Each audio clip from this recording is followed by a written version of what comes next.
అంటే మీరన్నట్టే ఇప్పుడు పెద్దన్న ఎన్టీఆర్ గారు కూడా సినిమాల్లోని చేశారు. అలాగే పొలిటికల్‌గా కూడా బాగా రాణించారు.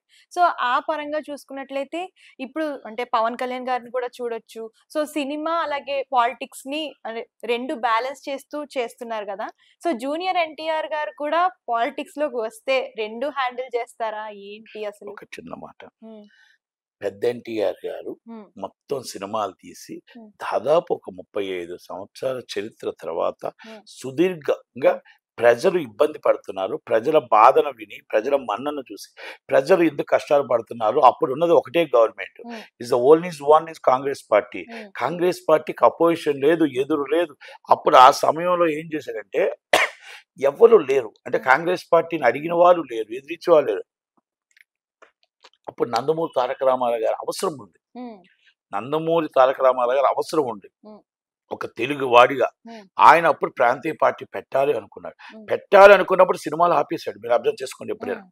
పెట్టాలి అనుకున్నప్పుడు సినిమాలు ఆపేశాడు. హ్మ్. ఆపి పూర్తిగా పొలిటికల్‌లోకి వచ్చి, హ్మ్. పొలిటికల్ అంతా మొత్తం టోటల్‌గా ఈ 9 నెలల్లో గవర్నమెంట్ ఫార్మ్ చేసి, హ్మ్. మళ్ళా 5 సంవత్సరాల తర్వాత గవర్నమెంట్ పడిపోయిన తర్వాత, హ్మ్. అప్పుడు మళ్ళా విశ్వామిత్ర, సామ్రాట్ అశోక్, హ్మ్. మేజర్ చంద్రకాంత్ సినిమాలు తీశారు. హ్మ్. మళ్ళా గవర్నమెంట్ వచ్చింది. మళ్ళా గవర్నమెంట్‌లో ఆయన చీఫ్ మినిస్టర్ అయ్యాడు. హ్మ్. ఒక సంవత్సరం తర్వాత, సంవత్సరంన్నర తర్వాత మళ్ళా దింపేశారనుకోండి. హ్మ్. పాపం ఆయన్ని అన్యాయంగా దింపేశారు. ఒక సంవత్సరం, 2 సంవత్సరాలు చనిపోయారు. ఓకే. ఏది ఏమైనా సరే ఆయన రాజకీయం అవసరం పడింది కాబట్టి పార్టీ ఆ రోజు. హ్మ్. కాంగ్రెస్ పార్టీ ఒక్కటే ఉంది. ఈరోజు సందుకొక పార్టీ, ఈదుకో పార్టీ ఉన్నాయి. హ్మ్. ఈరోజు మొత్తం టోటల్‌గా ఏ పార్టీ ఎక్కడ చూసినా ప్రాంతీయ పార్టీలే ఉన్నాయి. ఆ రోజు ప్రాంతీయ పార్టీలు లేవు. హ్మ్. కనుక ఆ రోజు రామారావు గారు జనాలకు అవసరం పడ్డారు. ఈరోజు జనాలకి రామారావు గారి తరపు నుంచి నారా చంద్రబాబు నాయుడు గారు అవసరం పడ్డారు. హ్మ్. నారా చంద్రబాబు నాయుడు తర్వాత పొలిటికల్ లీడర్‌గా లోకేష్ గారు అవసరం పడతారు. హ్మ్. ఇక్కడ జూనియర్ ఎన్టీఆర్ గారు సినిమా ఫీల్డ్‌లో ఈజ్ టాప్ 1గా ఉండి, హ్మ్. ఆయన అక్కడి నుంచి వచ్చి ఆయన కెరియర్ దెబ్బతీసుకోకుండా ఆయన నంబర్ 1 ప్లస్ టాప్ పొజిషన్‌లో ఉన్నారు. హ్మ్.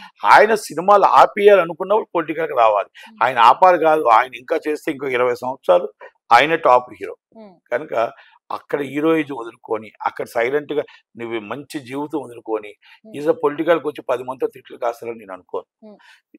పవన్ కళ్యాణ్ గారు డిఫరెంట్. హ్మ్. పవన్ కళ్యాణ్ గారు ఎప్పుడు కూడా ఫస్ట్ నుంచి ఒక రాజకీయంగా వెళ్దాం 2009 నుంచి వాళ్ళ అన్నయ్య గారి పార్టీలోకి వచ్చి, అన్నయ్య గారి పార్టీలో ఉంటూ సినిమాలు చేస్తూ ఆయనకి ఇంట్రెస్ట్ ఉంది పొలిటికల్. హ్మ్. కనుక ఆయన కూడా సినిమాలు ఆపేసి హ్మ్. పొలిటికల్ లీడర్‌గా వచ్చి, హ్మ్. పొలిటికల్ లీడర్‌గా చేసుకుంటూ 3 సినిమాలు, 4 సినిమాలు మాత్రమే చేశాడు. ఇప్పుడు తర్వాత సినిమాలు చేస్తాడా? చేయడా?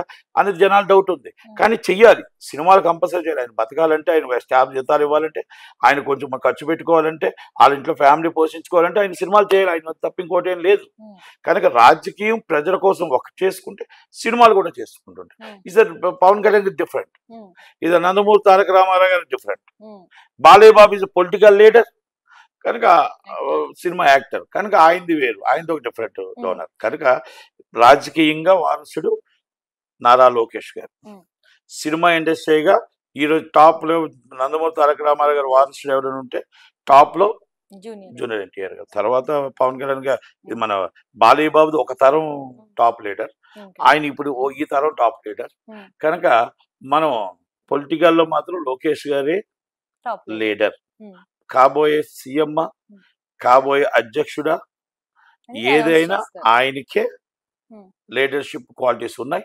లీడర్‌షిప్‌లో ఎలాగ ఎవరిని మాట్లాడుకోవాలో, ఎవరితో ఎలా మాట్లాడాలో, ఎలా పని చేసుకోవాలో, మన నరేంద్ర మోడీ దగ్గరికెళ్ళి ఏం వర్క్ చేయించుకున్నారో, అమిత్ షా గారి దగ్గరికెళ్లారో, అన్ని వర్క్ చేయడానికి అవగాహన ఉంది. అన్నీ ఉన్నాయి కాబట్టి ఆయనే is the next leader. Thank హ్మ్. యూ.